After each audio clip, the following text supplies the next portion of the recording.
इस वीडियो में पढ़ेंगे क्लास 9th के सब्जेक्ट साइंस का फिजिक्स पार्ट से चैप्टर नंबर 8 जिसका नाम है मोशन। मोशन का ये पार्ट 1 है। इस पार्ट में हम चैप्टर के सभी कॉन्सेप्ट्स को समझेंगे, डिस्कस करेंगे। इस चैप्टर में न्यूमेरिकल्स भी हैं, तो एनसीईआरटी के जो भी न्यूमेरिकल्स है उनका सॉल्यूशन और साथ ही कुछ एक्स्ट्रा क्वेश्चन जो कि इंपॉर्टेंट होंगे एग्जाम के लिए, उन सभी को पार्ट 2 में डिस्कस करेंगे। तो पार्ट 1, पार्ट 2 और इसी के साथ एनसीईआरटी सॉल्यूशन और इस चैप्टर के जो भी नोट्स है उन सभी का लिंक आपको नीचे डिस्क्रिप्शन बॉक्स में दिया गया है। कोई भी ऑब्जेक्ट, कोई भी बॉडी या कोई भी थिंग दो स्टेट्स में हो सकता है, या तो वो रेस्ट में हो सकता है या मोशन में हो सकता है। तो इन दोनों को एक एक करके समझ लेते हैं। रेस्ट क्या होता है, उसके बाद मोशन क्या होता है। रेस्ट में हमें दिया है A body is said to be in a state of rest when its position does not change with respect to a reference point। किसी भी बॉडी या किसी भी ऑब्जेक्ट को रेस्ट में तब कहा जाएगा तब उसकी पोजीशन चेंज नहीं हो रही है किसी रेफरेंस पॉइंट से। चलो एग्जांपल से समझ लेते हैं। यहां पर ये है शॉप, इसके पास में ये है स्कूटर। यहां पर रेफरेंस पॉइंट है शॉप और हमारा ऑब्जेक्ट है स्कूटर। तो आप यहां पर देख सकते हैं कि स्कूटर की पोजीशन में कोई चेंज नहीं आ रहा है, ना तो ये शॉप से दूर जा रहा है ना ही इसके पास में आ रहा है, बिल्कुल डिस्टेंस मेंटेन करके रखा है इसने। तो हम कह सकते हैं स्कूटर क्या है, रेस्ट की पोजीशन में है।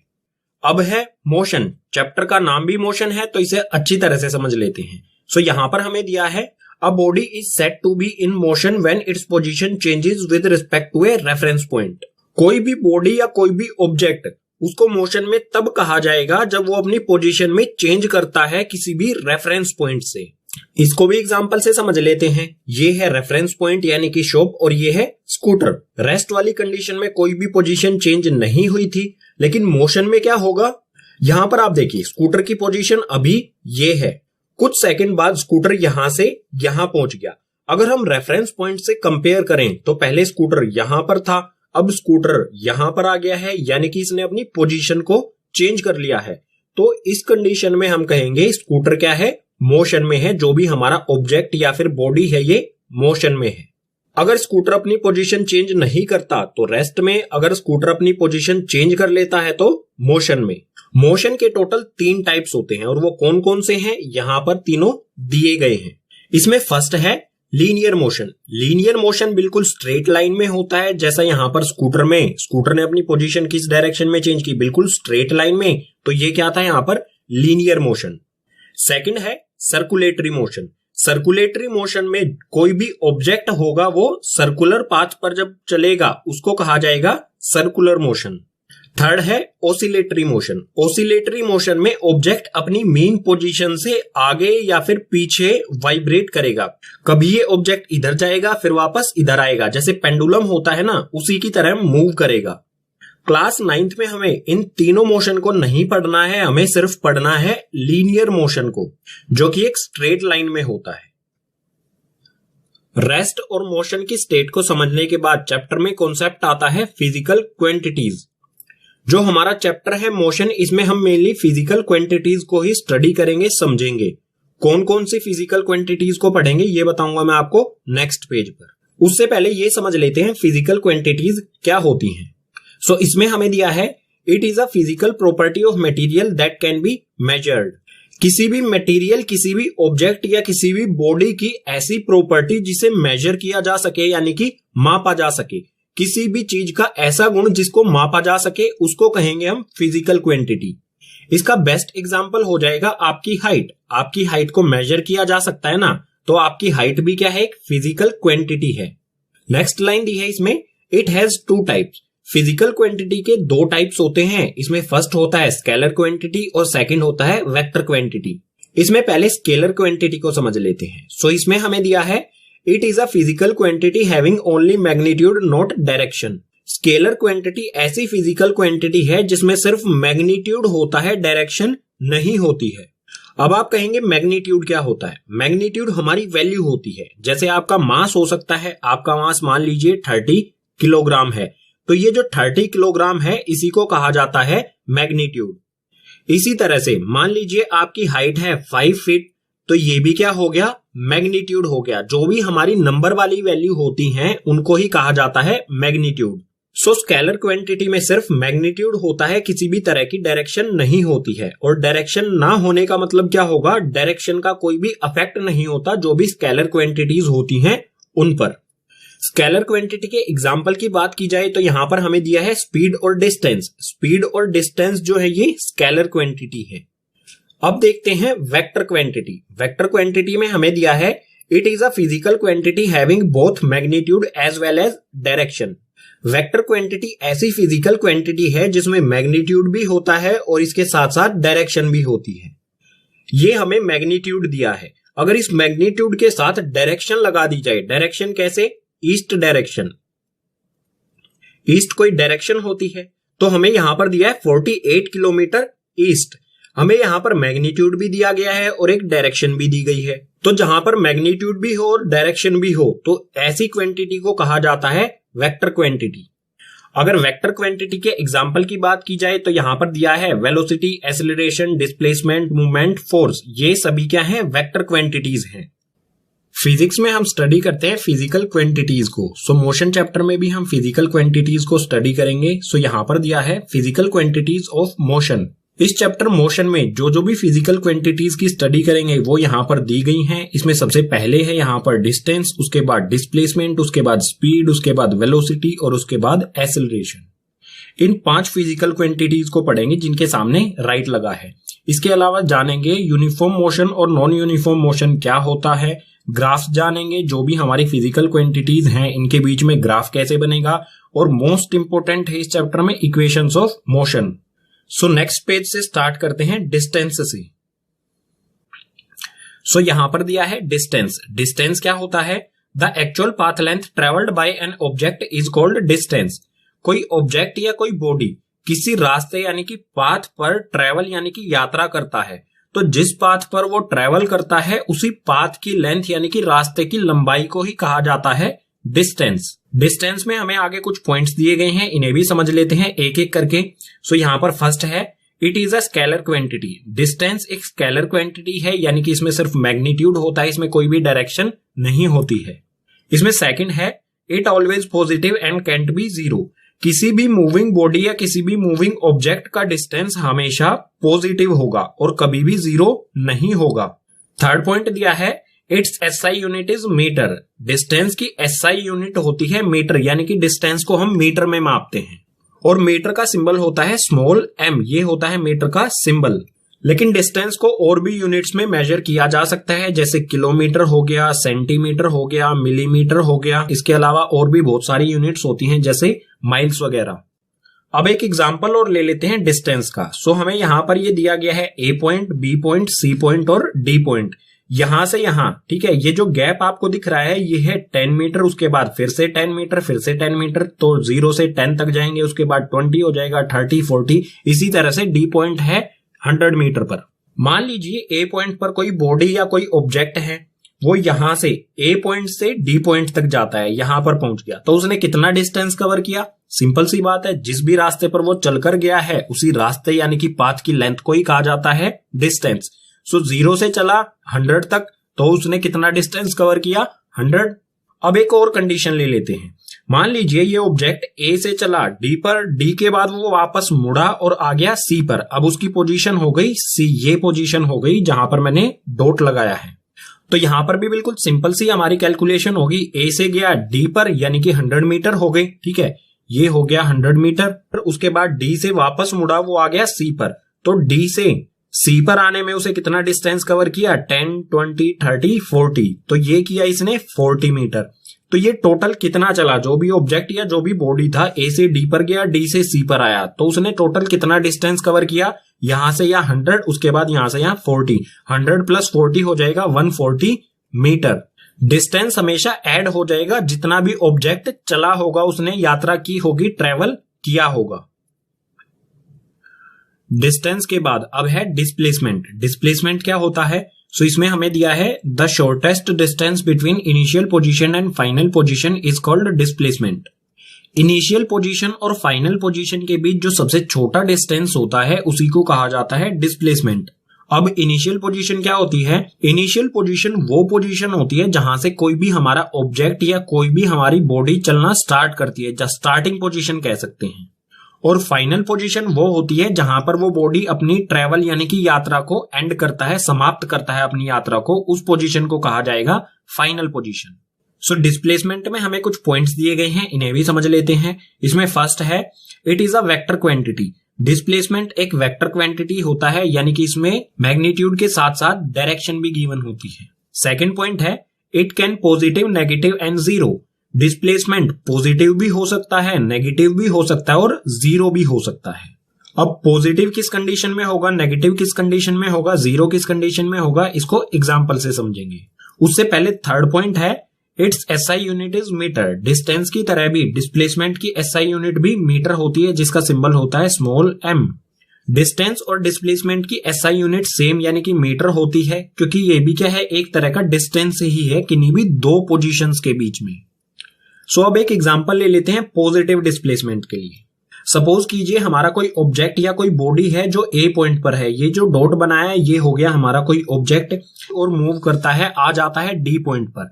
डी पॉइंट पर पहुंचने के बाद ये वापस से यू टर्न लेता है, अपनी डायरेक्शन चेंज करता है और सी पॉइंट पर आके यहाँ पे रुकता है। यानी इस ऑब्जेक्ट की इनिशियल पोजीशन, स्टार्टिंग पोजीशन को कहते हैं initial position. So initial position है ए और फाइनल पोजीशन है सी, जहां पर लास्ट में वो रुक जाता है। तो डिस्प्लेसमेंट क्या होता है, इनिशियल पोजीशन यानी स्टार्टिंग पोजीशन और फाइनल पोजीशन के बीच का डिस्टेंस। सो इस ए और सी पॉइंट के बीच कितना डिस्टेंस है, सो ए से अगर सी तक हम जाएंगे तो ये हो जाएगा, ये डिस्टेंस ये हो जाएगा 60 मीटर। अब डिस्प्लेसमेंट एक वेक्टर क्वांटिटी है, तो इसके साथ साथ हमें डायरेक्शन भी लिखनी होगी। डायरेक्शन क्या होगी, इनिशियल पोजीशन ये है, इनिशियल पोजीशन से किस साइड में है, ये कौन सी डायरेक्शन होती है, ये होता है ईस्ट, ये वेस्ट, ये नॉर्थ, ये साउथ। तो इसके साथ हम डायरेक्शन भी लिखेंगे, ये क्या हो जाएगा 60 मीटर ईस्ट। सो ये हो गया हमारा डिस्प्लेसमेंट हमारे ऑब्जेक्ट का। अच्छा, डायरेक्शन कौन कौन सी होती हैं, ईस्ट, वेस्ट, नॉर्थ, साउथ, ये चार डायरेक्शन तो सबको पता है, लेकिन इसके अलावा भी कोई डायरेक्शन होती हैं? डेफिनेटली होती हैं, जैसे अपवर्ड या डाउनवर्ड, ऊपर की ओर या नीचे की ओर, ये भी क्या है, डायरेक्शन ही है। फॉरवर्ड यानी कि आगे की ओर, बैकवर्ड यानी कि पीछे की ओर, ये भी डायरेक्शन है। तो सिर्फ चार ही डायरेक्शन नहीं होती, इसके अलावा भी डायरेक्शंस होती हैं। हम यहाँ पर ईस्ट की जगह पर लिख सकते थे अपनी मेन पोजीशन, यानी कि इनिशियल पोजीशन से किस साइड में है, ये राइट साइड में। सो हम ये भी लिख सकते थे 60 मीटर राइट। राइट और लेफ्ट भी क्या होती हैं, डायरेक्शन देते हैं। अब एक और एग्जांपल ले लेते हैं, जीरो डिस्प्लेसमेंट। डिस्प्लेसमेंट जीरो कब होगा, सपोज कीजिए कोई ऑब्जेक्ट हमारा ए से चला, ये ऑब्जेक्ट हमारा ए से चला, ये गया डी पर, डी से वापस यू टर्न लिया और वापस से आ गया अपने ए पॉइंट पर, इसी पॉइंट पर आकर रुक गया। तो इनिशियल पोजीशन यानी कि स्टार्टिंग पोजीशन क्या थी, ए पॉइंट। फाइनल पोजीशन जहां पर वो आकर रुका, फाइनल पोजीशन भी क्या हो गई, ए पॉइंट। जब इनिशियल पोजीशन और फाइनल पोजीशन सेम हो तो डिस्प्लेसमेंट जीरो होता है। इससे कोई फर्क नहीं पड़ता कि ये यहां से यहां घूम के आया है, लेकिन उसकी पोजीशन से फर्क पड़ता है। हमेशा हमें डिस्प्लेसमेंट को कैसे मेजर करना है, इनिशियल पोजीशन और फाइनल पोजीशन के बीच में एक स्ट्रेट लाइन बना देनी है, और उस स्ट्रेट लाइन की लेंथ को ही कहेंगे हम डिस्प्लेसमेंट। सपोज कर लीजिए ये हमारा कोई पॉइंट है, ये पॉइंट मान लीजिए एक्स। एक्स पॉइंट से हमारा कोई ऑब्जेक्ट इस रास्ते पर चला, ठीक है, ये चला इस रास्ते पर, ये आ गया यहां पर, यहां से चलना स्टार्ट किया, यानी इनिशियल पोजीशन, स्टार्टिंग पोजीशन हो गई एक्स। उसके बाद किसी भी रास्ते पर घूम के वो आया, इस वाई पोजीशन, वाई पॉइंट पर पहुंच गया, और फाइनल पोजीशन यहीं पर आकर रुक गया, तो फाइनल पोजीशन हो गई वाई। अब डिस्प्लेसमेंट क्या होगा, इससे कोई फर्क नहीं पड़ेगा कि वो कहां से घूम के आया है, किसी भी रास्ते से घूम के आया है। डिस्प्लेसमेंट होगा सिर्फ एक्स और वाई, इनिशियल पोजीशन और फाइनल पोजीशन के बीच का डिस्टेंस कितना है, इसी डिस्टेंस को कहा जाएगा डिस्प्लेसमेंट। पीछे वाले पेजेस पर डिस्टेंस और डिस्प्लेसमेंट को समझने के बाद अब हमारे लिए ये जानना जरूरी है कि डिस्टेंस और डिस्प्लेसमेंट में डिफरेंस क्या होता है, अंतर क्या होता है। सो यहां पर दिया है difference between distance and displacement.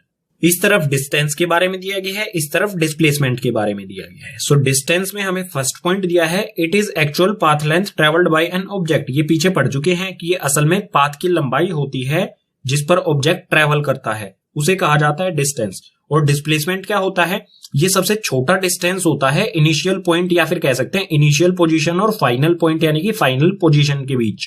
Second point दिया है it is a scalar quantity, distance एक स्केलर क्वांटिटी है, वहीं डिस्प्लेसमेंट एक वेक्टर क्वांटिटी है।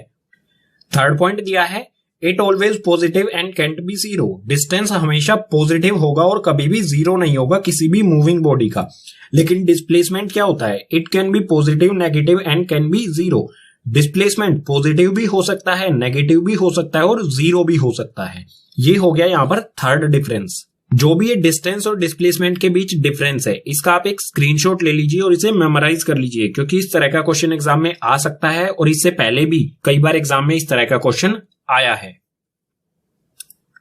डिस्टेंस और डिस्प्लेसमेंट को समझने के बाद चैप्टर में नेक्स्ट फिजिकल क्वांटिटीज आती हैं, स्पीड और वेलोसिटी। एक ही पेज पर इन दोनों को पढ़ लेते हैं ताकि इनके बीच का डिफरेंस भी हमें समझ में आए।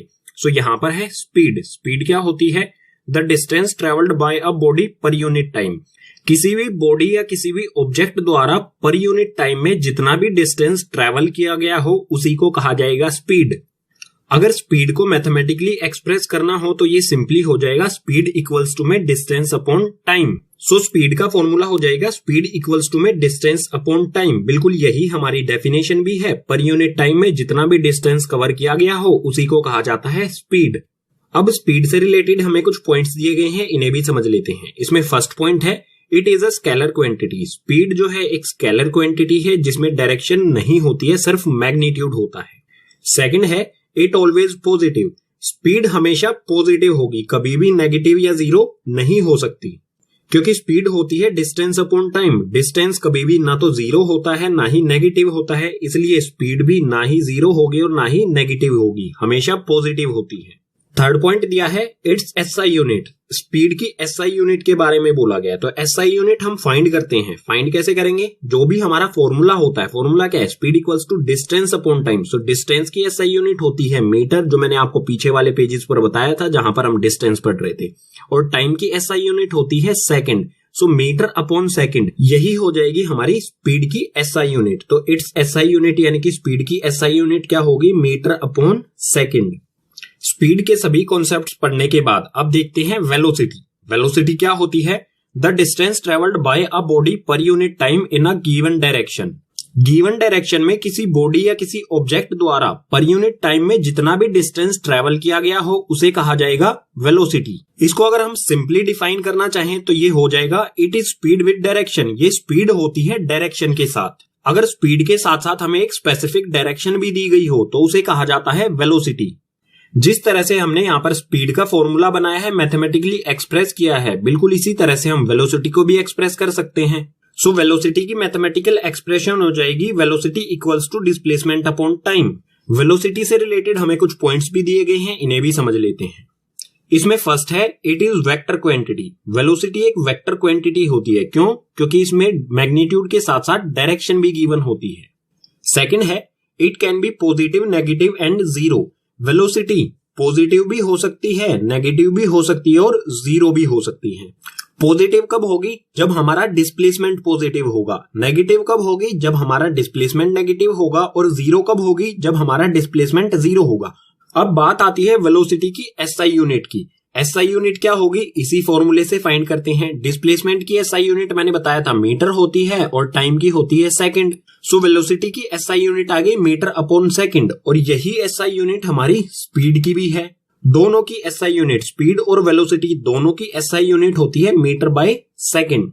स्पीड और वेलोसिटी दोनों को समझने के बाद बात आती है डिफरेंस की। डिफरेंस आप यहाँ पर साफ साफ देख सकते हैं। स्पीड क्या होती है, डिस्टेंस पर यूनिट टाइम, और ये वेलोसिटी क्या होती है, displacement per unit time. Speed scalar होती है और वेलोसिटी वेक्टर क्वांटिटी होती है। ये हमेशा पॉजिटिव होती है, ये पॉजिटिव, नेगेटिव या जीरो भी हो सकती है। तो ये डिफरेंस भी हो गए और हमारे कॉन्सेप्ट भी क्लियर हो गए। अब है स्पीड और वेलोसिटी से ही रिलेटेड एवरेज स्पीड और एवरेज वेलोसिटी। इन दोनों के फॉर्मूलों को समझ लेते हैं, क्योंकि एग्जाम में इन्हीं से रिलेटेड काफी न्यूमेरिकल्स आते हैं। सो एवरेज स्पीड का फॉर्मूला होता है एवरेज स्पीड इक्वल्स टू में total distance upon total time. अगर हमें 2 या 2 से ज्यादा स्पीड दी गई है और हमसे पूछा जा रहा है कि एवरेज स्पीड क्या होगी, तो हमें सबसे पहले फाइंड करना होगा टोटल डिस्टेंस, और टोटल डिस्टेंस को टोटल टाइम से डिवाइड करने पर आ जाएगी हमारी एवरेज स्पीड। इसी तरह से दो या दो से ज्यादा वेलोसिटी दी गई है हमें और हमसे बोला जाए एवरेज वेलोसिटी फाइंड करो, तो इसका भी सिंपल सा फॉर्मूला हो जाएगा। एवरेज वेलोसिटी इक्वल्स टू में initial velocity plus final velocity divide by 2। जो भी हमारी इनिशियल यानी कि स्टार्टिंग वाली वेलोसिटी है और जो भी हमारी फाइनल यानी कि एंड वाली वेलोसिटी है, इन दोनों को ऐड करके 2 से अगर डिवाइड कर देंगे तो आ जाएगी एवरेज वेलोसिटी। सो ये दोनों फॉर्मूले हो गए एवरेज स्पीड और एवरेज वेलोसिटी के। अब इन दोनों फॉर्मूलों का यूज हमें किस तरह से करना है, तो उसके लिए देखनी होगी आपको इस चैप्टर की पार्ट 2 वाली वीडियो, जिसमें कुछ इंपॉर्टेंट क्वेश्चन किए जाएंगे और साथ ही जो भी एनसीईआरटी में न्यूमेरिकल्स हैं उन सभी न्यूमेरिकल्स को सोल्व भी किया जाएगा। तो इन दोनों फॉर्मूलों का किस तरह से यूज करना है उसके लिए लिंक दिया गया है पार्ट 2 का। डिस्टेंस, डिस्प्लेसमेंट, स्पीड और वेलोसिटी को समझने के बाद चैप्टर में नेक्स्ट कॉन्सेप्ट आता है टाइप्स ऑफ मोशन। जो भी मोशन है उसके टाइप्स। सो मोशन के टोटल 2 टाइप्स होते हैं। उसमें फर्स्ट होता है यूनिफॉर्म मोशन और सेकंड होता है नॉन यूनिफॉर्म मोशन। इस पेज पर समझ लेते हैं यूनिफॉर्म मोशन क्या होता है। सो यूनिफॉर्म मोशन में हमें दिया है when a body travels equal distance in equal interval of time then the motion is said to be uniform motion. अगर कोई बॉडी या कोई object equal interval of time यानी कि इक्वल टाइम में इक्वल डिस्टेंस कवर करे तो ऐसे मोशन को कहा जाएगा यूनिफॉर्म मोशन। एग्जाम्पल से समझ लेते हैं। सो यहां पर नीचे की तरफ हमें दिया गया है टाइम, सुबह का टाइम है 9 AM, 10 AM, 11 AM और 12 AM। और ऊपर की ओर हमें यहां पर दिया गया है डिस्टेंस। सो ये 0 किलोमीटर, ये 100 किलोमीटर, ये 200 और ये 300 किलोमीटर। सपोज कीजिए ये ट्रक अपनी मेन पोजीशन यानी कि 0 किलोमीटर से 9 बजे चलना स्टार्ट करता है। जब इसने चलना स्टार्ट किया तो उसके 1 घंटे बाद यानी कि 10 बजे इसने डिस्टेंस कवर कितना कर लिया, ये आ गया यहां पर। सो 0 से चला था 100 पर पहुंच गया 1 घंटे में, तो डिस्टेंस कवर किया इसने 100 किलोमीटर। बिल्कुल इसी तरह से 10 बजे यहां पहुंचा, फिर 1 घंटे बाद यानी कि 11 बजे ये पहुंच जाता है यहां पर। पहले 1 घंटे में इसने डिस्टेंस कवर किया था 100 किलोमीटर। अगले 1 घंटे में भी इसने क्या किया, अगर 100 से चला 200 पर पहुंचा यानी कि फिर से क्या किया, 100 किलोमीटर डिस्टेंस कवर किया, और वो भी सेम इंटरवल ऑफ टाइम में। यहां पर भी 1 आवर था, यहां पर भी 1 आवर यानी कि 1 घंटा। इसके बाद 200 से चल के ये पहुंच जाता है 300 किलोमीटर पर और यहां पर पहुंचता है 12 बजे। तो यहां पर भी 1 आवर का टाइम इसने कंज्यूम किया और टोटल डिस्टेंस कितना ट्रेवल किया, यहां पर भी 200 से लेके 300 यानी कि 100 किलोमीटर। तो आप देख सकते हैं पहले वाले आवर में ये 100 किलोमीटर चला, नेक्स्ट वाले आवर में ये 100 किलोमीटर चला, उससे अगले आवर में भी ये कितना चला, 100 किलोमीटर। यानी कि इक्वल इंटरवल ऑफ टाइम में ये इक्वल डिस्टेंस कवर कर रहा है। तो इस तरह के मोशन को कहा जाता है यूनिफॉर्म मोशन। अब अगर यूनिफॉर्म मोशन को ग्राफिकली शो करना हो तो वो किस तरह से किया जाएगा। सो सपोज कीजिए ये ग्राफ है, ये हमारी एक्स एक्सिस जिस पर हमने लिया है टाइम और ये वाई एक्सिस जो है डिस्टेंस। तो अगर यूनिफॉर्म मोशन का ग्राफ बनाया जाए तो वो बिल्कुल एक स्ट्रेट लाइन में जाएगा। बिल्कुल स्ट्रेट लाइन अगर हो तो इस तरह के मोशन को कहा जाता है यूनिफॉर्म मोशन। मोशन का सेकंड टाइप होता है नॉन यूनिफॉर्म मोशन। सो इसमें हमें दिया है when a body travel unequal distance in equal interval of time it is said to be non uniform motion. कोई ऑब्जेक्ट या कोई body equal interval of time यानी कि इक्वल टाइम में अनइक्वल डिस्टेंस अगर कवर करे तो इस तरह के मोशन को कहा जाएगा नॉन यूनिफॉर्म मोशन। इसे भी एक एग्जांपल से समझ लेते हैं। सपोज कीजिए ये ट्रक है, अपनी मेन पोजीशन यानी कि 0 से ये चलना स्टार्ट करता है 9 बजे। 1 घंटे बाद यानी कि 10 बजे ये पहुंच जाता है यहां पर और इसने डिस्टेंस कवर किया अब 70 किलोमीटर। सो फर्स्ट आवर में इसने डिस्टेंस कवर किया 0 से 70 यानी कि 70 किलोमीटर। इसके 1 घंटे बाद यानी कि 11 बजे मान लीजिए ये पहुंच जाता है यहां पर और अब ये अपनी मेन पोजीशन से आ गया है 200 किलोमीटर दूर। अब फर्स्ट आवर यानी कि पहले घंटे में ये टोटल चला था 70 किलोमीटर और सेकंड आवर यानी कि 10 से 11 बजे के बीच ये कितना चला, अगर 200 में से 70 को माइनस कर देंगे तो ये आ जाएगा 130 किलोमीटर। पहले घंटे में ये सिर्फ चला 70 किलोमीटर, उससे अगले घंटे में ये चला 130 किलोमीटर। यहां पर टाइम तो बिल्कुल यहां पर भी 1 आवर था, यहां पर भी 1 आवर था, टाइम तो बिल्कुल इक्वल था, लेकिन इसने डिस्टेंस जो कवर किया वो अनइक्वल था। अगर इक्वल इंटरवल ऑफ टाइम में अनइक्वल डिस्टेंस कवर करे तो इस तरह के ही मोशन को कहा जाता है नॉन यूनिफॉर्म मोशन। अब बात आती है नॉन यूनिफॉर्म मोशन का ग्राफ किस तरह का होगा। सो ये हमारी एक्स एक्सिस यानी कि टाइम और वाई एक्सिस यानी कि डिस्टेंस। नॉन यूनिफॉर्म मोशन का ग्राफ कभी भी स्ट्रेट लाइन में नहीं होगा। स्ट्रेट लाइन नहीं होनी चाहिए, बाकी किसी भी तरह की लाइन हो सकता है ये जिगजैग हो, इस तरह से हो सकता है ये कर्व्ड लाइन में हो इस तरह से, और हो सकता है कर्व्ड लाइन डाउनवर्ड भी हो। स्ट्रेट लाइन अगर नहीं है ग्राफ पर तो इस तरह के मोशन को ही कहा जाता है non uniform motion. Straight line के अलावा किसी भी तरह की लाइन होगी तो। अब आगे बढ़ने से पहले देख लेते हैं सिंबल्स। जो भी हमारी फिजिकल क्वांटिटीज थी, जो भी हमारी टर्म्स थी, उनके सिंबल्स क्या होंगे। अलग अलग बुक्स में अलग अलग सिंबल्स हो सकते हैं, लेकिन हमें फॉलो करना है एनसीईआरटी को। जो भी एनसीईआरटी में सिंबल्स दिए गए हैं उन्हीं के बारे में डिस्कस करेंगे। सो यहां पर दिया है सिंबल्स। इसमें हमारी फर्स्ट फिजिकल क्वांटिटी है डिस्टेंस। डिस्टेंस का सिंबल होता है स्मॉल एस। जहां पर भी स्मॉल एस लिखा होगा हमें समझ जाना है वहां पर डिस्टेंस की बात हो रही है। इसके बाद है डिस्प्लेसमेंट। डिस्प्लेसमेंट का सिंबल होता है डेल्टा एस। जो ये ट्रायंगल बनाया है ये है डेल्टा, इसे कहा जाता है डेल्टा, और इसके बाद एस, ये हो गया डिस्प्लेसमेंट का सिंबल। इसके बाद है इनिशियल वेलोसिटी। इनिशियल वेलोसिटी या इनिशियल स्पीड दोनों का एक ही सिंबल होता है और ये होता है स्मॉल यू। स्मॉल यू से हम रिप्रेजेंट करेंगे इनिशियल वेलोसिटी या फिर इनिशियल स्पीड को। इसके बाद है फाइनल वेलोसिटी। फाइनल वेलोसिटी का सिंबल होता है स्मॉल वी। फाइनल वेलोसिटी या फिर फाइनल स्पीड, इन दोनों का एक ही सिंबल होता है स्मॉल वी। अब टाइम, टाइम का सिंबल होता है स्मॉल टी। और इसके बाद है एक्सेलरेशन। एक्सेलरेशन का सिंबल होता है स्मॉल ए। और जो हमारी स्पीड या फिर वेलोसिटी होती है ये भी प्रेजेंट स्पीड या प्रेजेंट वेलोसिटी होती है। सो इन दोनों का सिंबल भी हो जाएगा स्मॉल वी। स्पीड और वेलोसिटी इन दोनों का सिंबल भी हो गया हमारा स्मॉल वी। अब यहां पर एक पॉइंट और क्लियर कर देता हूं। जो भी स्पीड या वेलोसिटी है इन दोनों को हम एक दूसरे की जगह पर यूज कर सकते हैं क्योंकि इनमें माइन्यूट सा डिफरेंट होता है। सो अगर सिंबल्स के फॉर्म में हम फॉर्मूला लिखना चाहें तो किस तरह से लिखेंगे। जैसे यहां पर दिया है speed equals to distance upon time, तो स्पीड का फॉर्मूला क्या होगा। स्पीड होता है हमारा v इक्वल्स टू में डिस्टेंस होता है हमारा यहां पर स्मॉल s, तो v इक्वल्स टू में s अपॉन में टाइम का होता है t। तो हमारा फॉर्मूला बन जाएगा कुछ इस तरह से। इसी तरह से आप अलग अलग फॉर्मूलों को सिंबल्स की फॉर्म में भी लिख सकते हैं। अब चैप्टर में नेक्स्ट फिजिकल क्वांटिटी आती है एक्सेलरेशन। एक्सेलरेशन क्या होता है। सो यहां पर हमें दिया है the rate of change of velocity of an object with respect to time is called acceleration. किसी ऑब्जेक्ट की वेलोसिटी में चेंज होने की रेट को ही कहा जाता है एक्सेलरेशन। नेक्स्ट लाइन में दिया है it is a vector quantity. Acceleration vector quantity होती है, यानी कि इसमें डायरेक्शन और मैग्नीट्यूड दोनों चीजें होती हैं। और डायरेक्शन चेंज होने पर एक्सेलरेशन में भी चेंज हो सकता है। अगर एक्सेलरेशन को मैथमेटिकली एक्सप्रेस करना हो तो ये किस तरह से किया जाएगा। बिल्कुल सिंपल है। सपोज कर लीजिए किसी ऑब्जेक्ट की इनिशियल वेलोसिटी u है, फाइनल वेलोसिटी v है और टाइम है t। पहले किसी ऑब्जेक्ट की स्पीड या वेलोसिटी u थी, अब उसने अपनी स्पीड को इंक्रीज कर दिया, अब उसकी स्पीड हो गई v। u से v स्पीड होने में टाइम लगा t। तो एक्सेलरेशन को हम मैथमेटिकली किस तरह से एक्सप्रेस करेंगे। एक्सेलरेशन का सिंबल होता है a। So a equals to में चेंज इन वेलोसिटी। वेलोसिटी में यहां पर कितना चेंज हुआ है, फाइनल वेलोसिटी v। अगर इसमें से इनिशियल वेलोसिटी u को हम माइनस कर दें तो हमें मिल जाएगा चेंज की वेलोसिटी में कितना चेंज हुआ है। सो हम लिखेंगे v minus you. So v minus you और अपॉन में t।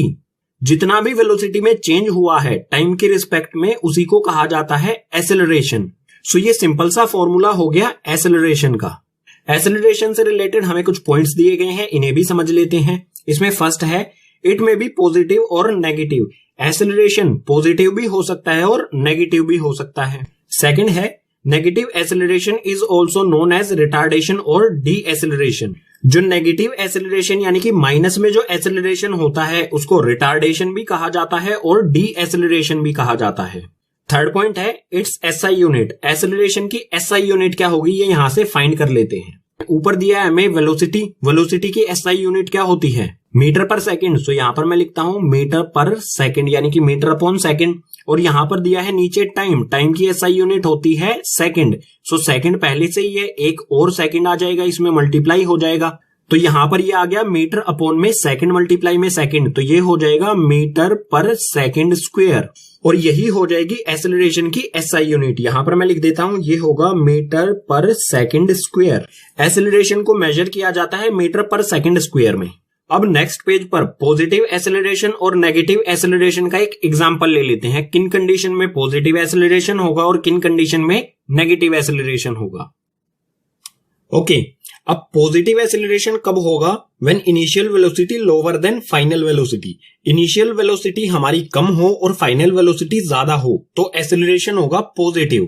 यानी कि हमारी स्पीड या वेलोसिटी अगर इंक्रीज हो रही है तो वो होगा पॉजिटिव एक्सेलरेशन। एक सिंपल सा यहाँ पर एग्जांपल ले लिया है। u यानी कि इनिशियल वेलोसिटी है 20 मीटर पर सेकंड, v यानी कि फाइनल वेलोसिटी है 50 मीटर पर सेकंड और टाइम लिया है इस वेलोसिटी चेंज होने में 5 सेकंड्स।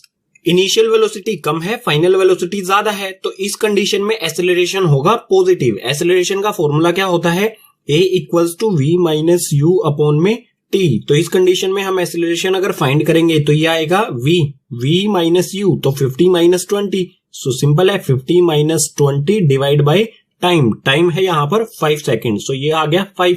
50 में से 20 को माइनस करेंगे तो ये आ जाएगा 30 और अपॉन में 5 एज इट इज। 5 से 30 को कैंसिल करेंगे 6 जा पर, तो हमारा एक्सेलरेशन आया वो आ गया 6 मीटर पर सेकेंड स्क्वायर। सो इसी तरह से नेगेटिव एक्सेलरेशन कब होगा, when initial velocity higher than final velocity. Initial velocity higher यानी कि ज्यादा हो और फाइनल वेलोसिटी कम हो। सो इसका भी एक सिंपल सा एग्जांपल ले लेते हैं। इनिशियल वेलोसिटी यानी कि u ये है 100 मीटर पर सेकंड, उसके बाद हमारी वेलोसिटी हो गई कम, फाइनल वेलोसिटी आ गई 60 मीटर पर सेकंड, यानी कि हमने स्लो कर दिया अपना जो भी ऑब्जेक्ट जो भी व्हीकल है उसको। और ये वेलोसिटी में चेंज कितने टाइम में हुआ, टाइम दिया है यहाँ पर 4 सेकंड्स। इस कंडीशन में जब इनिशियल वेलोसिटी ज्यादा है फाइनल वेलोसिटी से, तो इस कंडीशन में होता है नेगेटिव एक्सेलरेशन। अगर हम इस कंडीशन के लिए एक्सेलरेशन फाइंड करेंगे तो ये आएगा a equals to same formula v minus u upon में t। यहाँ पर वैल्यू पुट करते हैं, v की वैल्यू 60 तो ये आ जाएगा 60 और u की वैल्यू यहाँ पर कितनी है 100। सो 60 माइनस 100 अपॉन में टाइम है 4 सेकेंड्स। 60 में से 100 को माइनस करेंगे तो ये आ जाएगा माइनस 40 और अपॉन में 4 एज इट इज। 4 से 40 को कैंसिल करेंगे, सो 4 1 जा 4, 4 10 जा 40, लेकिन 10 आएगा माइनस में क्योंकि 40 क्या था माइनस में। सो हमारा यहाँ पर जो एक्सेलरेशन आया वो क्या आ गया माइनस 10 मीटर पर सेकेंड स्क्वायर। अब आप ये सोच रहे होगे एक्सेलरेशन पॉजिटिव भी है नेगेटिव भी है, क्या जीरो भी हो सकता है एक्सेलरेशन? तो बिल्कुल जीरो भी हो सकता है एक्सेलरेशन अगर v इक्वल्स टू u हो, यानी कि इनिशियल और फाइनल वेलोसिटी दोनों इक्वल हो तो एक्सेलरेशन होगा जीरो, क्योंकि वेलोसिटी में तो कोई चेंज हुआ नहीं। चैप्टर में नेक्स्ट कॉन्सेप्ट है graphical representation of motion. Motion को ग्राफ पर किस तरह से शो किया जाता है, रिप्रेजेंट किया जाता है। सो दो तरह से किया जाता है इसमें। फर्स्ट है डिस्टेंस टाइम ग्राफ पर और दूसरा है velocity time graph. Velocity time graph को हम नेक्स्ट पेज पर समझेंगे। इस पेज पर समझ लेते हैं डिस्टेंस टाइम ग्राफ के बारे में। सो डिस्टेंस टाइम ग्राफ दो तरह का होता है, एक एक करके समझ लेते हैं। इसमें फर्स्ट है हमारा ये वाला, डिस्टेंस को हम शो करेंगे एस से और टाइम को शो करेंगे हम स्मॉल टी से। ये सिंबल्स मैं पीछे पढ़ा चुका हूं। सो इस वाले ग्राफ पर हमने इस एक्सिस को ले लिया है टाइम लिया है हमने यहाँ पर सेकंड्स में, आप मिनट्स में या फिर आवर्स में भी ले सकते हैं, कंडीशन के अकॉर्डिंग जो भी हमें क्वेश्चन में दी होगी उसके अकॉर्डिंग यहाँ पर यूनिट ले सकते हैं। इसी तरह से इस वाली एक्सिस पर हमने लिया है एस यानी कि डिस्टेंस जो कि है मीटर्स में। इसमें भी हम अलग अलग यूनिट ले सकते हैं, सेंटीमीटर ले सकते हैं, किलोमीटर ले सकते हैं, कंडीशन क्वेश्चन की कंडीशन के अकॉर्डिंग। जब भी किसी ग्राफ पर एक एक्सिस डिस्टेंस हो और दूसरी एक्सिस पर टाइम हो तो ग्राफ की जो लाइन रिप्रेजेंट करती है यानी कि ये वाली लाइन ग्राफ जो हमें शो करेगा वो शो करेगा स्पीड या फिर वेलोसिटी को। दोनों सेम थिंग होते हैं, स्पीड और वेलोसिटी बिल्कुल एक जैसे ही होते हैं। तो ये जो लाइन हमें शो कर रही है, ये जो ग्राफ हमें शो कर रहा है, ये शो कर रहा है स्पीड या फिर वेलोसिटी यानी कि v को। और अगर ये लाइन बिल्कुल स्ट्रेट है तो इस तरह के ग्राफ को कहा जाएगा यूनिफॉर्म स्पीड या फिर यूनिफॉर्म वेलोसिटी। बिल्कुल स्ट्रेट है क्योंकि जितना टाइम कंज्यूम कर रहा है उतना ही डिस्टेंस भी ट्रेवल कर रहा है। सपोज कीजिए हमें ये पॉइंट A दिया गया है और ये पॉइंट दिया गया है B। हमें फाइंड करना है कि A से B तक कितनी वेलोसिटी होगी। सो बिल्कुल सिंपल है, हम फाइंड करेंगे जब ये A पॉइंट पर था तो इसने कितना टाइम ट्रेवल किया था, इसको मान लेंगे। यहां से हम एक वर्टिकल लाइन ड्रॉ करेंगे जिसे मान लेंगे हम T1 और इसी तरह से B पॉइंट से भी हम टाइम एक्सिस पर एक वर्टिकल लाइन ड्रॉ करेंगे, इसे मान लेंगे हम T2। जैसे हमने यहाँ पर वर्टिकल लाइंस ड्रॉ की हैं बिल्कुल उसी तरह से हॉरिजॉन्टल लाइंस ड्रॉ करेंगे S यानी कि डिस्टेंस वाली एक्सिस पर। सो यहां से ये कर दिया मैंने, ये हो गया S1 और B से यहां पर ड्रॉ किया, ये हो गया S2। इस तरह के ग्राफ से रिलेटेड न्यूमेरिकल्स भी हैं बुक में, तो न्यूमेरिकल्स के लिए पार्ट 2 जरूर देखने हैं क्योंकि उससे आपका कॉन्सेप्ट बिल्कुल क्लियर हो जाएगा। तो A से B तक अगर हमें वेलोसिटी यानी कि स्पीड निकालनी है तो फॉर्मूला क्या बनेगा हमारा, सबसे पहले V यानी कि स्पीड हो जाएगी हमारी। ये कैसे फाइंड करेंगे हम, V का फॉर्मूला क्या होता है हमारा, speed equals to distance upon time, ये होता है V equals to S upon T, ये फॉर्मूला होता है। तो सबसे पहले फाइंड करेंगे A से B तक कितना डिस्टेंस कवर हुआ है और ये पता लगाने के लिए हमें करना होगा S2 में से S1 को minus. So V equals to में डिस्टेंस की जगह पर यहां आ जाएगा S यानी कि डिस्टेंस की जगह पर आ जाएगा S2 माइनस S1 और अपॉन में टाइम है, तो टाइम कितना कंज्यूम हुआ है यहाँ पर। टाइम फाइंड करने के लिए हम क्या करेंगे, t2 में से t1 को माइनस कर देंगे। सो ये आ गया t2 minus t1। Uniform speed या यूनिफॉर्म वेलोसिटी से रिलेटेड हमारा एक नया फॉर्मूला आ गया है जो कि ग्राफिकल प्रॉब्लम्स को सोल्व करने में हमारी हेल्प करेगा। सो ये फॉर्मूला आप अच्छी तरह से याद रखें। अब डिस्टेंस टाइम ग्राफ में हमारा सेकंड टाइप आता है ये। यहां पर भी हमारा ये डिस्टेंस वाली एक्सिस है, ये टाइम वाली एक्सिस है, t for time, s for distance. जो हमारी ये वेलोसिटी वाली लाइन है ये स्ट्रेट नहीं है। अगर ये स्ट्रेट नहीं है तो इस कंडीशन में होगी नॉन यूनिफॉर्म स्पीड या फिर नॉन यूनिफॉर्म वेलोसिटी। चाहे ये अपवर्ड मूव कर रही हो चाहे ये डाउनवर्ड मूव कर रही हो, तो दोनों कंडीशन में अगर स्ट्रेट नहीं है तो ये होगा नॉन यूनिफॉर्म स्पीड या फिर non uniform velocity. Distance time graph से रिलेटेड हमारे जो भी कॉन्सेप्ट से वो हो गए हैं कंप्लीट। अब नेक्स्ट पेज पर देखते हैं वेलोसिटी टाइम ग्राफ। सो अब है velocity time graph. Velocity time graph भी दो टाइप के होते हैं, फर्स्ट और सेकंड। फर्स्ट वाले को समझते हैं पहले। यहां पर हमें दिया है ये है टाइम एक्सिस और ये है वेलोसिटी या फिर स्पीड एक्सिस। यहां पर स्पीड हमें दी गई है मीटर पर सेकंड में। जो वेलोसिटी टाइम ग्राफ पर स्लोप होता है इस लाइन को कहा जाता है स्लोप ऑफ ग्राफ। तो ये स्लोप शो करता है हमें एक्सेलरेशन को। बिल्कुल इसी तरह से सेकंड वाले ग्राफ में भी यहां पर टाइम है, यहां पर वेलोसिटी है, तो ये स्लोप शो करेगा सेम एक्सेलरेशन को। जब भी हमारा वेलोसिटी टाइम ग्राफ होगा तो ये वाली लाइन यानी कि स्लोप ऑफ द ग्राफ हमें शो करेगा एक्सेलरेशन को दोनों कंडीशन में। लेकिन इन दोनों में डिफरेंस क्या है, इसमें तो एक्सेलरेशन नहीं हो रहा है लेकिन इसमें एक्सेलरेशन हो रहा है। किस तरह से एक्सेलरेशन क्या होता है, वेलोसिटी में चेंज होना। यहां पर आप देखो वेलोसिटी जो है वेलोसिटी की लाइन के परपेंडिकुलर है यानी कि टाइम एक्सिस के पैरेलल है ये स्लोप। अगर वेलोसिटी में कुछ इंक्रीमेंट होता तो ये स्लोप कुछ इस तरह से होता, ऊपर की ओर जा रहा होता। लेकिन ये स्लोप बिल्कुल टाइम एक्सिस के पैरेलल है यानी कि वेलोसिटी में कोई भी बढ़ोतरी नहीं हो रही है, ना तो वेलोसिटी बढ़ रही है ना ही वेलोसिटी कम हो रही है, बिल्कुल सेम है। तो इस तरह के मोशन को कहा जाता है यूनिफॉर्म मोशन, वेलोसिटी जब कांस्टेंट हो। अब यहां पर सेकंड कंडीशन में आप देख सकते हैं टाइम जैसे जैसे बढ़ रहा है इसी तरह से वेलोसिटी भी इंक्रीमेंट हो रही है। और ये जो एक्सेलरेशन वाली लाइन है यानी कि स्लोप ऑफ द ग्राफ है ये बिल्कुल अगर स्ट्रेट लाइन में है तो इस तरह के मोशन को कहा जाएगा यूनिफॉर्म एक्सेलरेटेड मोशन। क्योंकि यहां पर वेलोसिटी में बिल्कुल सेम रेट से हो रहा है इंक्रीमेंट और सेम रेट से इंक्रीमेंट हो रहा है तो इसे कहेंगे यूनिफॉर्म एक्सेलरेटेड मोशन। ये तो हो गया स्लोप ऑफ द ग्राफ यानी कि एक्सेलरेशन के बारे में। लेकिन इसमें एक इंपॉर्टेंट पॉइंट आता है, वेलोसिटी टाइम ग्राफ से हम डिस्टेंस भी फाइंड कर सकते हैं। कैसे फाइंड करेंगे, सपोज कीजिए जो ये स्लोप ऑफ द ग्राफ है इस पर हमें दो पॉइंट दिए गए हैं, ये पॉइंट है ए, ये पॉइंट है बी। हमें फाइंड करना है ए से बी तक कितना डिस्टेंस कवर हुआ। तो ए से नीचे की तरफ एक परपेंडिकुलर लाइन ड्रॉ कर देंगे टाइम एक्सिस पर, बिल्कुल इसी तरह से बी से भी एक परपेंडिकुलर लाइन ड्रॉ कर देंगे टाइम एक्सिस पर। जहां पर भी ये टाइम एक्सिस पर टच करेगी इन पॉइंट्स को कुछ भी नाम दे देंगे। सपोज कीजिए हमने सी और डी नाम दे दिया। अब डिस्टेंस क्या होगा, जो ABCD, जो ये ABCD हमारा फिगर बना है ये एक रेक्टेंगल टाइप का बना है, तो इस वाले पार्ट का जो एरिया होगा उसी को कहा जाएगा, इसी एरिया को कहा जाएगा डिस्टेंस यानी कि S हमारा क्या होता है डिस्टेंस या फिर मैग्नीट्यूड ऑफ डिस्प्लेसमेंट। इस वाले पार्ट का अगर हम एरिया फाइंड कर लेंगे तो वो बिल्कुल इक्वल होगा डिस्टेंस के। यानी कि अगर हमें डिस्टेंस फाइंड करना है तो ABCD जो ये क्वाड्रिलेटरल बना है इसका एरिया फाइंड करना होगा।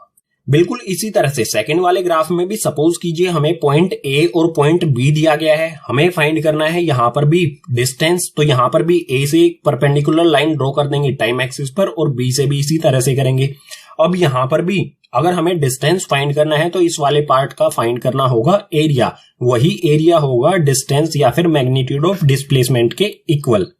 अब जो भी ग्राफ हमने पढ़े हैं इनसे रिलेटेड न्यूमेरिकल्स भी हैं और न्यूमेरिकल्स को करेंगे हम पार्ट 2 में। उसके लिए पार्ट 2 की वीडियो आपने जरूर देखनी है जिसका लिंक आपको नीचे डिस्क्रिप्शन बॉक्स में दिया गया है। अब है इस चैप्टर का most important topic, equation of motion by graphical method. Motion की टोटल 3 इक्वेशंस होती हैं, उनको ग्राफिकल मेथड से किस तरह से प्रूफ किया जाएगा। तो सबसे पहले ये जान लेते हैं मोशन की 3 कौन कौन सी इक्वेशंस हैं। सो यहां पर हमें दिया है there are 3 equations of motion. Motion की टोटल 3 इक्वेशन होती हैं, इसमें तीनों इक्वेशंस यहां पर दी गई हैं। ये वाली है हमारी फर्स्ट इक्वेशन, ये वाली है सेकंड इक्वेशन और ये वाली है थर्ड इक्वेशन।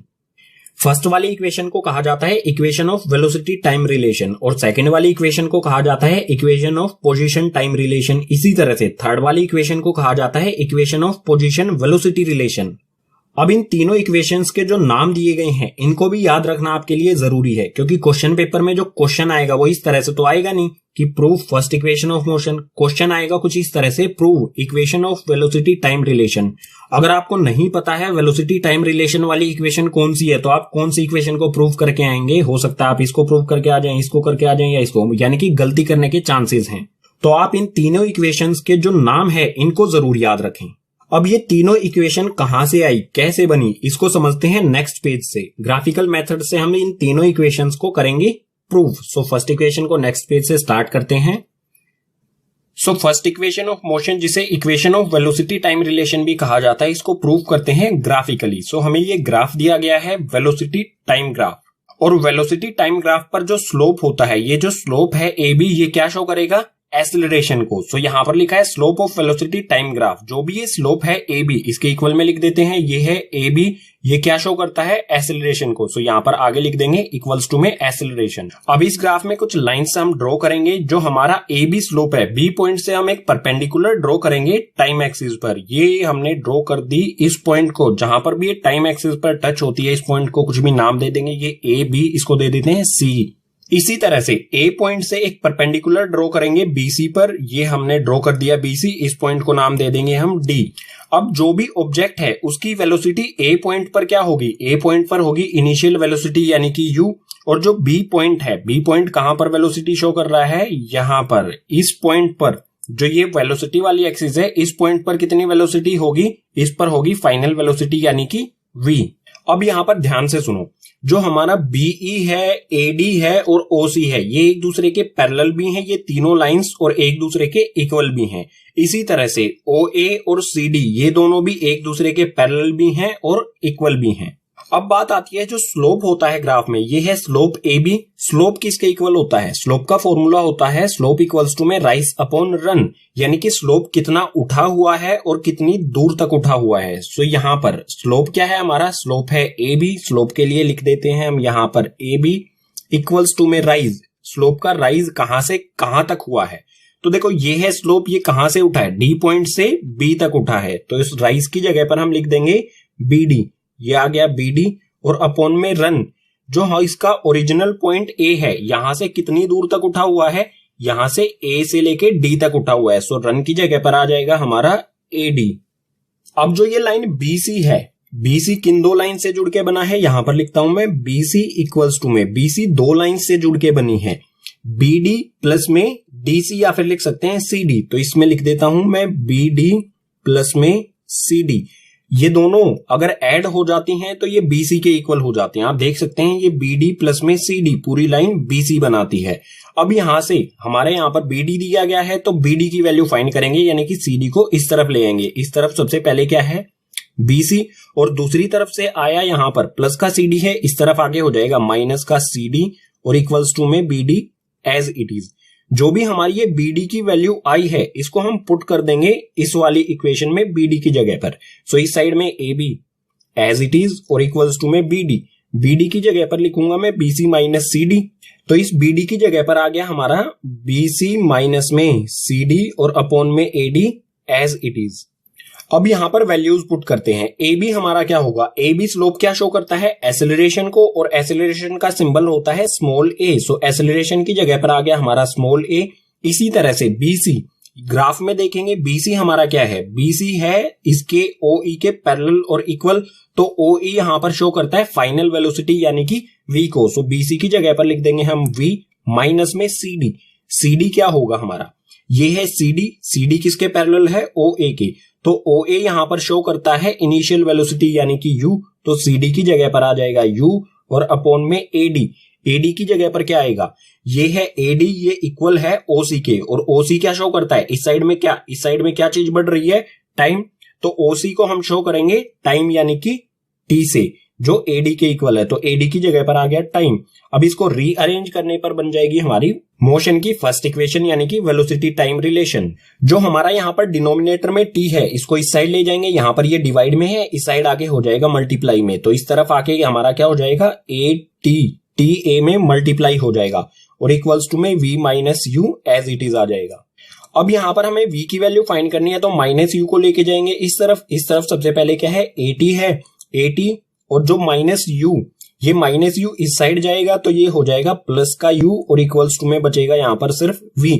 अब इसको हम पलट के लिख देंगे सिंपल, हमारी इक्वेशन इस तरफ है v, तो इसको हम लिख सकते हैं v इक्वल्स टू में u प्लस में AT। बस हमने इसको पलट दिया है, जो v इस साइड में था इसको कंप्लीट इस साइड लेके आ गए और v plus AT, sorry u plus AT जो था इस साइड आ गया। यही है हमारी मोशन की फर्स्ट इक्वेशन। इसको हमने यहां पर प्रूव किया है ग्राफिकल मेथड, पूरा कॉन्सेप्ट हो गया हमारा कंप्लीट फर्स्ट इक्वेशन से रिलेटेड। अब नेक्स्ट पेज पर प्रूव करेंगे मोशन की सेकंड इक्वेशन को। उसके लिए आपको याद रखना है मोशन की फर्स्ट इक्वेशन को, इसका यूज करेंगे हम सेकंड इक्वेशन को प्रूव करने में।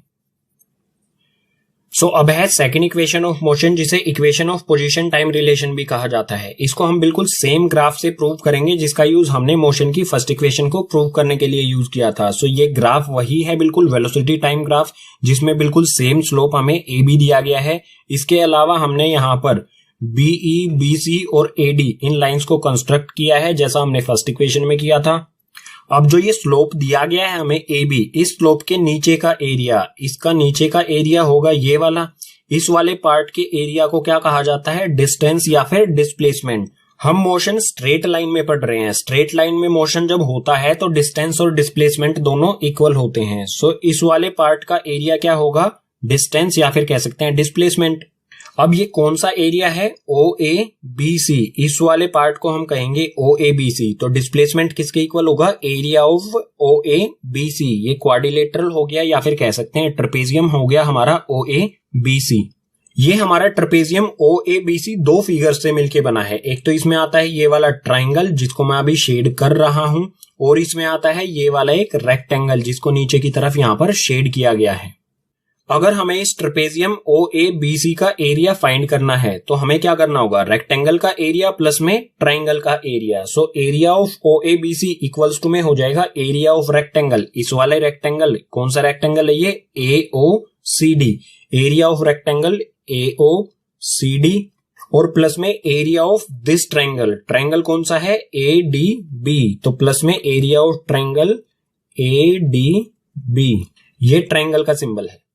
अब यहां पर साफ साफ लिखा गया है एरिया ऑफ OABC होता है डिस्प्लेसमेंट, तो एरिया ऑफ OABC की जगह पर मैं लिख सकता हूं डिस्प्लेसमेंट का सिंबल जो होता है स्मॉल s इक्वल्स टू में एरिया ऑफ रेक्टेंगल AOCD। इस वाले रेक्टेंगल का एरिया, रेक्टेंगल का एरिया क्या होता है? लेंथ मल्टीप्लाई में ब्रेथ। सो लेंथ है यहां पर OC और ब्रेथ है यहां पर OA। तो एरिया ऑफ रेक्टेंगल AOCD की जगह पर मैं लिख सकता हूं OC मल्टीप्लाई में OA। उसके बाद ये वाला प्लस का सिंबल एज इट इज आ जाएगा। अब हमें लिखना है एरिया ऑफ ट्राइंगल ADB। इस वाले ट्राइंगल ADB, इसका एरिया क्या होगा? ये क्या है? राइट एंगल ट्राइंगल है, और राइट एंगल ट्राइंगल का एरिया होता है 1/2 मल्टीप्लाई में बेस मल्टीप्लाई में परपेंडिकुलर। सो यहां पर आ जाएगा 1/2 मल्टीप्लाई में बेस। बेस क्या है ट्राइंगल का? ट्राइंगल का बेस है AD। सो ये आ गया हमारा AD मल्टीप्लाई में परपेंडिकुलर। परपेंडिकुलर क्या है यहां पर? ये है BD। सो ये आ जाएगा यहां पर BD। अब यहां पर जो हमारी लाइन है ये BC, ये BC लाइन है। तो मैं BC को किस तरह से लिख सकता हूं? BC इक्वल्स टू में, BC दो लाइन से जुड़ के बनी है, एक तो BD और प्लस में CD। ये कंप्लीट लाइन बन जाएगी अगर BD और CD को हम ऐड कर दें। सो BC इक्वल्स टू में क्या हो जाएगा? BD प्लस में CD। अब यहां पर भी BD दिया गया है तो इस BD की वैल्यू फाइंड करेंगे। BD की वैल्यू का फाइंड करने का मतलब होगा प्लस CD को हम इस साइड भेज दें। सो इस साइड में पहले से ही है यहां पर BC, और दूसरी साइड से प्लस वाला CD इस साइड आएगा तो ये हो जाएगा माइनस का CD, और इक्वल्स टू में रहेगा यहां पर BD एज इट इज। अब जो ये वैल्यू आई है BD की, इसको हम पुट कर देंगे इस इक्वेशन में BD की जगह पर। सो हमारी ये वाली इक्वेशन एज इट इज आएगी। यहां तक सिर्फ BD की जगह पर हम लिख देंगे BC माइनस में CD। S इक्वल्स टू में OC मल्टीप्लाई में OA प्लस में 1/2 AD इनटू में BD। BD की जगह पर क्या लिखूंगा मैं? BC माइनस में CD। सो ये आ गया BC माइनस में CD। ठीक है। अब जो भी हमें ये टर्म्स दी गई हैं इनकी वैल्यू पुट करते हैं। सो S इक्वल्स टू में OC। OC क्या है? ग्राफ में देखेंगे ये है OC। OC क्या है? टाइम। सो OC की जगह पर हम लिख देंगे T मल्टीप्लाई में OA। OA क्या है? ये है OA, ये है इनिशियल वेलोसिटी यानी कि U। सो OA की जगह पर आ जाएगा U प्लस में 1/2 एज इट इज। अब आता है एडी। एडी क्या है? एडी यहां पर आप देख सकते हो, एडी इक्वल है ओसी के, और ओसी और एडी दोनों क्या है? ये है टाइम। सो एडी की जगह पर आ गया टी फॉर टाइम। उसके बाद है बीसी माइनस में सीडी। बीसी क्या है? बीसी आप यहां पर देख सकते हो, बी से लेके सी तक ये इक्वल होगा ई ओ के, या फिर ओ ई के इक्वल होगा बीसी। और ये क्या है? यहां पर ये है फाइनल वेलोसिटी, ये भी फाइनल वेलोसिटी होगा। बीसी क्या हो गया हमारा? फाइनल वेलोसिटी, यानी कि वी और माइनस में सीडी। सीडी क्या होगा? सीडी यहां पर आप देख सकते हो, ये वाला पार्ट हमारा यहां पर ओ ए के इक्वल है, और ये है initial velocity u. So v CD की जगह पर आ जाएगा यू। अब हमें यूज करना है फर्स्ट इक्वेशन ऑफ मोशन को। फर्स्ट इक्वेशन ऑफ मोशन क्या थी हमारी? v इक्वल्स टू में u प्लस में at। यहां से हम v माइनस यू फाइंड करेंगे। यहां पर आप देख सकते हैं ना, v माइनस यू है, तो u को इस साइड में ले आएंगे। ये यहां पर v एज इट इज, दूसरी साइड में यहां पर u प्लस में है, इस तरफ आके हो जाएगा माइनस में u equals to at as it is. अब जो हमारी v माइनस यू, यहां पर भी v माइनस यू पे, ये फर्स्ट इक्वेशन से है, v माइनस यू की वैल्यू आ गई हमारी 80। इस v माइनस यू की जगह पर हम 80 लिख सकते हैं। सो यहां पर ये इक्वेशन एज इट इज आएगी, सिर्फ v माइनस यू की जगह पर आ जाएगा 80। सो यहां पर मैं लिखता हूं s इक्वल्स टू में u और t को मल्टीप्लाई करेंगे तो ये हो जाएगा ut प्लस में 1/2 t, और v माइनस यू की जगह पर आ जाएगा, ये वाला जो v माइनस यू है इसकी जगह पर आ जाएगा 80। सो ये आ गया 80, ब्रैकेट क्लोज कर देंगे। अब हमारी इक्वेशन फाइनली बन चुकी है, second equation of motion. s equals to में ut प्लस में 1/2 at को t में मल्टीप्लाई करेंगे, t से t मल्टीप्लाई होगा तो हो जाएगा t square, a as it is आ जाएगा। सो ये आ जाएगा at स्क्वेयर। यही होती है हमारी सेकेंड इक्वेशन ऑफ मोशन।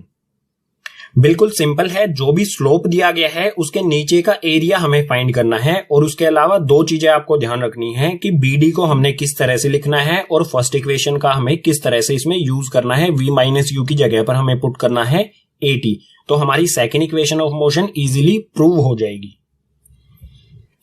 सो अब है थर्ड इक्वेशन ऑफ मोशन, जिसे equation of position velocity relation भी कहा जाता है। इसमें भी हम बिल्कुल same graph, velocity time graph का यूज करेंगे, जिसमें वही हमें स्लोप दिया गया है AB।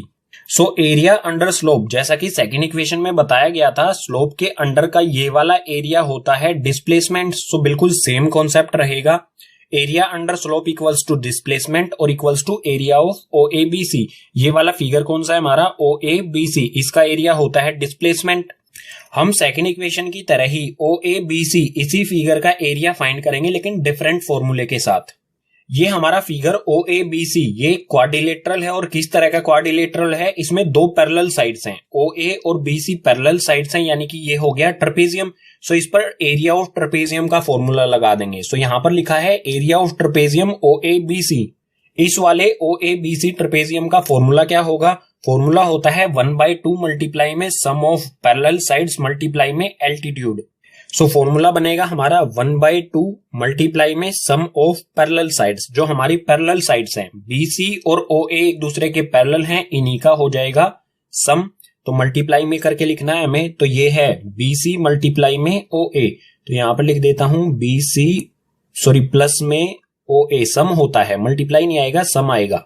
और मल्टीप्लाई में होगा एल्टीट्यूड। एल्टीट्यूड होता है जो पैरेलल लाइंस होती हैं उनके बीच का परपेंडिकुलर डिस्टेंस, और वो क्या है यहाँ पर OC। ये इन दोनों लाइंस, पैरेलल लाइंस के बीच का डिस्टेंस है, दूरी है, तो ये आ जाएगा OC मल्टीप्लाई में OC। ये हो गया OABC ट्रेपेजियम का फॉर्मूला। सो इस वाले फिगर OABC इसका एरिया क्या होगा? डिस्प्लेसमेंट। तो इसकी जगह पर मैं लिख सकता हूं डिस्प्लेसमेंट यानी कि स्मॉल s इक्वल्स टू में 1/2 एज इट इज मल्टीप्लाई में BC की वैल्यू क्या होगी? OE हमारा है वेलोसिटी, फाइनल वेलोसिटी, तो BC भी इसके इक्वल और पैरेलल है, तो ये भी हो जाएगा फाइनल वेलोसिटी यानी कि V। तो इस BC की जगह पर मैं लिख देता हूं V, उसके बाद प्लस में OA क्या है हमारा? ये है OA, ये है हमारी इनिशियल वेलोसिटी यानी कि U से, ये आ गया U, और मल्टीप्लाई में OC। यहां पर OC है हमारा टाइम इंटरवल, सो यहां पर OC की जगह पर, इस वाले OC की जगह पर आ गया स्मॉल t। सो इस इक्वेशन को प्रूव करने से पहले हमें जाना होगा फर्स्ट इक्वेशन ऑफ मोशन पर, और फर्स्ट इक्वेशन ऑफ मोशन क्या होती है? तो यहां पर मैंने पहले से ही लिख लिया है by first equation of motion. First equation of motion क्या होती है? V इक्वल्स टू में U प्लस AT। यहां से हम t की वैल्यू फाइंड करेंगे और t की वैल्यू को इस t की जगह पर पुट कर देंगे। सो t की वैल्यू फाइंड करेंगे तो u और at जो है उनको लेके आएंगे इस तरफ पहले से ही है हमारे पास v। अब प्लस का u इस साइड आगे हो जाएगा माइनस का u, और जो a t के साथ मल्टीप्लाई में है, ये a मल्टीप्लाई में है t के साथ, अगर इसको इधर भेजेंगे तो ये हो जाएगा डिवाइड में a। सो t की वैल्यू जो ये हमारी i है, इसको हम पुट कर देंगे इस वाली इक्वेशन में t की जगह पर। सो इस इक्वेशन को यहां पर लिखते हैं। इक्वेशन है हमारी s इक्वल्स टू में 1/2 मल्टीप्लाई में v प्लस में u मल्टीप्लाई में t की वैल्यू हम पुट करेंगे, ये इस t की जगह पर आ जाएगा हमारा v माइनस यू अपॉन में a। सो ये आ गया v माइनस यू अपॉन में a। अब बिल्कुल सिंपल है, इस इक्वेशन को हमें सिर्फ सोल्व करना है, हमारी थर्ड इक्वेशन ऑफ मोशन हो जाएगी प्रूव। सो आगे करते हैं। s इस साइड में एज इट इज रहेगा, s इक्वल्स टू में 1 को हम v प्लस यू में मल्टीप्लाई कर देंगे तो v प्लस यू ही रहेगा, कोई डिफरेंस नहीं आएगा। तो ऊपर वाली वैल्यूज क्या आएंगे हमारी v प्लस यू मल्टीप्लाई में v माइनस यू, तो ये आ गया v प्लस में u मल्टीप्लाई में v माइनस में u, और अपॉन में नीचे कौन कौन सी वैल्यूज हैं यहाँ पर है 2 और a, ये दोनों क्या है आपस में मल्टीप्लाई का साइन लगा हुआ हर जगह, तो 2 और a आपस में हो जाएंगी मल्टीप्लाई, ये आ जाएगा 2a। अब जो ये 2a यहाँ पर डिवाइड में है, इसको लेके जाएंगे इस साइड आगे हो जाएगा मल्टीप्लाई, इस साइड क्या है s को 2a में मल्टीप्लाई करेंगे तो ये हो जाएगा 2as इक्वल्स टू में। अब ऊपर हमारा v plus you v minus you, ये हमारी एक आइडेंटिटी बनती है, मैथ में आपने पढ़ा होगा a प्लस b और a माइनस b अगर मल्टीप्लाई में हो तो वो हो जाते हैं a square minus b square. तो यहां पर v प्लस में u v माइनस में u, ये दोनों क्या है आपस में मल्टीप्लाई में है, तो इनका क्या हो जाएगा v स्क्वेयर माइनस में u स्क्वेयर हो जाएगा। तो ये आ गया v स्क्वेयर माइनस में u स्क्वेयर, यही होगी हमारी थर्ड इक्वेशन ऑफ मोशन। या फिर हम रीराइट कर देते हैं इसे, v square minus u square को लिख देते हैं इस साइड में, v स्क्वेयर माइनस में u स्क्वेयर इक्वल्स टू में 2as। ये हो गई हमारी थर्ड इक्वेशन यहां पर प्रूव। फाइनली चैप्टर का लास्ट कॉन्सेप्ट आता है डिस्टेंस और speed of a circular path. अगर कोई ऑब्जेक्ट किसी सर्कुलर पाथ पर मूव कर रहा हो तो डिस्टेंस और स्पीड किस तरह से मेजर किए जाएंगे। सो मान लीजिए ये एक सर्कुलर पाथ है जिसका सेंटर O है और इसका रेडियस दिया गया है स्मॉल r। अगर कोई ऑब्जेक्ट इस पॉइंट से चलना स्टार्ट करता है, यहां से चल के वो घूम के वापस यहीं पर आ जाता है, एक चक्कर पूरा कंप्लीट कर लेता है, तो उसने कितना डिस्टेंस कवर किया। आप देख सकते हैं अगर कोई ऑब्जेक्ट यहां से इसके आउटर पाथ पे से चला है तो ये क्या है सरकमफ्रेंस ऑफ अ सर्कल। और सरकमफ्रेंस क्या होता है, यानी सरकमफ्रेंस का फॉर्मूला क्या होता है, वही होगा डिस्टेंस। सो सरकमफ्रेंस का फॉर्मूला होता है 2πr, और पाई की वैल्यू क्या होती है, अगर क्वेश्चन में पाई की वैल्यू नहीं दी गई है तो हम यूज करेंगे 22/7। एक चक्कर लगाने में उसने डिस्टेंस कवर किया है 2πr, ये हो जाएगा डिस्टेंस। अब बात आती है स्पीड की। मान लीजिए उसने एक चक्कर लगाने में यहां से यहां वापस आने में टाइम लगा दिया स्मॉल t, तो स्पीड क्या होगी, स्पीड क्या होता है, स्पीड इक्वल्स टू में distance upon time. So speed equals to distance, distance cover किया उसने 2πr, कितने टाइम में कवर किया, अपॉन में आ जाएगा t। ये हो जाएगी इस ऑब्जेक्ट की स्पीड जिसने टाइम t में एक चक्कर इसका सर्कुलर पाथ का कंप्लीट किया।